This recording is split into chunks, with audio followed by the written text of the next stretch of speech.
Court का अपना procedure है।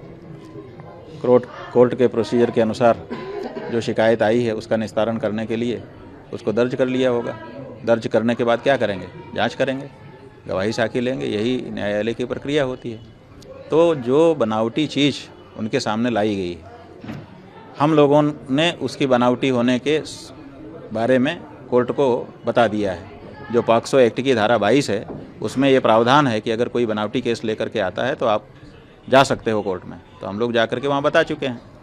अब जब उसको दर्ज करेंगे तभी तो जांच होगी, तभी तो गवाही साखी होगी। बिना दर्ज किए तो ये सब हो नहीं सकता है। तो उन्होंने दर्ज कर लिया है, जो प्रोसीजर है उसको पूरा करेंगे। उस प्रोसीजर के अंदर ही साफ हो जाएगा कि ये कहानी सही है कि झूठी है।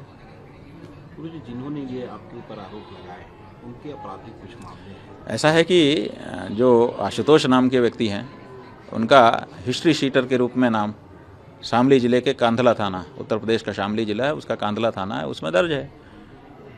और बहुत सारे लोग ऐसे हैं जो भुक्तभोगी हैं, जो कह रहे हैं हमारे ऊपर इन्होंने झूठा केस किया, हमारे ऊपर इन्होंने झूठा केस किया। इनकी ये प्रवृत्ति ही है, झूठा केस दर्ज करना और उगाही करना, लोगों को परेशान करना। इसी से इनका परिवार चल रहा है। ऐसे लोगों को रामभद्राचार्य, जो अपने आप को जगत गुरु कहते हैं, वो चेला बनाते हैं और चेला बना करके शंकराचार्य, जो सनातन धर्म का सर्वोच्च गुरु है, उसके ऊपर आरोप लगवाते हैं। तो ये जो हमारे ऊपर आक्षेप लगाया गया है ये किसी विधर्मी के द्वारा नहीं लगाया गया है, ये अपने आप को जगत गुरु कहने वाले के चेले के द्वारा लगाया गया है।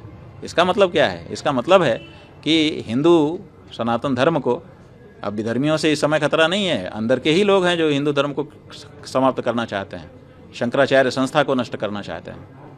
इसलिए जनता को अब इनसे सावधान रहने की ज़रूरत है। माघ मेले के बाद ही गुरुजी लगातार आपके ऊपर इस तरह भाई लगातार हम अपनी आवाज़ बढ़ा रहे हैं और वो लोग डिग्री बढ़ा रहे हैं, यही हो रहा है। जितनी तेजी से गुरुजी जो प्रश्न हम उठा रहे हैं, देखिए आप शुरू से अगर नज़र रखे होंगे तो आपको पता होगा कि जो प्रश्न हमने गौ माता की रक्षा के संदर्भ में उठाए उसका किसी का जवाब तो किसी ने नहीं दिया। केवल हमारे ऊपर डिग्री बढ़ाते चले जा रहे हैं, दबाते चले जा रहे हैं।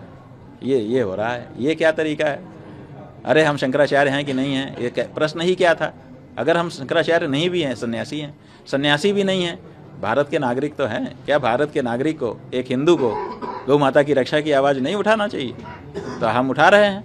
आप उस पर जवाब दीजिए ना। उस पर तो कोई जवाब नहीं है। तुम ये नहीं हो, तुम वो नहीं हो, तुम्हारा ऐसा है, तुम्हारा वैसा है, तुम्हारे ऊपर हम ये आक्षेप लगा दे रहे हैं। अरे आक्षेप लगा दो। उनका वो भी जानते हैं कि हमारी कहानी झूठी है, कल को सिद्ध नहीं होगी, लेकिन वो चाहते हैं कि इसी बीच में हम इनको बदनाम करके पब्लिक के बीच में इनकी जो बात है गौ माता की रक्षा की उसको रोक दें। ये साजिश हो रही है। 11 तारीख को गुरुजी आप कूच करने वाले हैं लखनऊ की तरफ पूरे? हाँ जी, पहले से हमारी घोषणा है, 40 दिन का हमने समय दिया था। कह रहे हैं कि हम आपके आश्रम की तरफ कूच करते, इसमें नहीं, ठीक है, आए क्या है? देखिए इससे क्या होगा, जब वो चलेंगे वहाँ से तो जनता उनसे जुड़ेगी कि भाई कौन जा रहा है, क्यों जा रहा है, तो उनके बारे में भी जानेगी।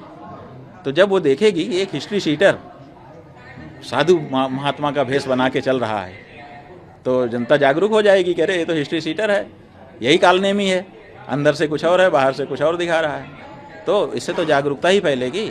इसलिए बहुत अच्छा है, चलें। मतलब गुरुजी कुछ कालनेमी मिल के एक कालनेमी हाँ, को आगे कालनेमी जो हैं वो बहुत सारे कालनेमियों का इस समय संगठन बन गया है कि हम तुमको कहेंगे कि तुम जगत गुरु हो, तुम हमको कहना कि हम जगत गुरु हैं, जगत गुरु का खेल खेलेंगे और जनता को मूर्ख बनाएंगे, और जो सच्चे हैं उनको डरा देंगे कि तुम बोल नहीं सकते हो। ये बात है।